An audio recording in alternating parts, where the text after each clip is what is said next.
नाहीये की बलिदान मास का पाळतात, धर्मवीर संभाजी महाराजांचे का हाल करून मारले. हे पुस्तक जिहाद चालू होतं ना. आता सगळ्या खूप जणांना माहिती आहे, माझ्या विषयावर येते. लव जिहाद माहिती आहे, लँड जिहाद माहिती आहे, ड्रग्स जिहाद माहिती आहे, पण ह्याच्या व्यतिरिक्त भरपूर जिहाद आहे. रेल्वे ट्रॅक जिहाद म्हणजे लँड जिहाद मधलाच हा प्रकार आहे. तुम्हाला माहिती का अल्ला कुठं झोपतो? एखाद्या टपरीच्या बाजूलाच थडगं असतं, बरोबर. एखाद्या चौकामध्येच थडगं असतं. पण कधी पाहिलंय का हो हिंदूंनी कुठं हिंदूचं मंदिर आहे तिथं हिंदूंनी जमीन बळकावल्यात? हिंदू जिहाद कधी ऐकलंय का?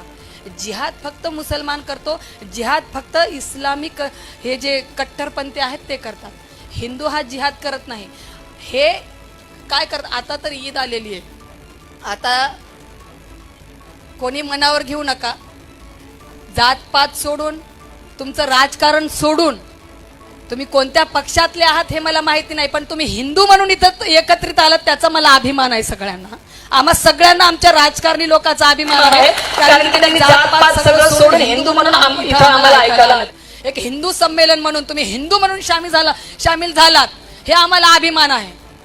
पण मला एक गोष्ट सांगा, राजकारण तुम्हाला माहिती का वोट जिहाद चालू आहे, वोट जिहाद पण चालू आहे.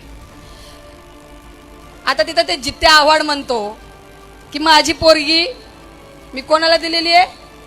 ख्रिश्चनला दिलेली आहे. तू ख्रिश्चनला दे, नाही तर एखाद्या लांड्याला दे, आम्हाला काही घेणं देणं नाहीये. तू तुझी पोरगी कोणाला बी दे, पण राजकारण करताना तू बाप बदलू नको म्हणजे झालं. हे हिंदवी स्वराज्य छत्रपती श्री शिवाजी महाराजांचं आहे, त्यांना मानाचा मुद्रा आमच्याकडून. पण जर जर जित्या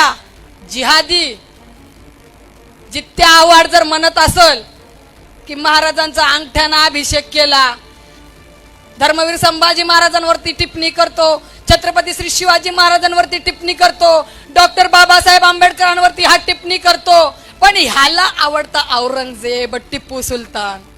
मग आता अशा राजकारणी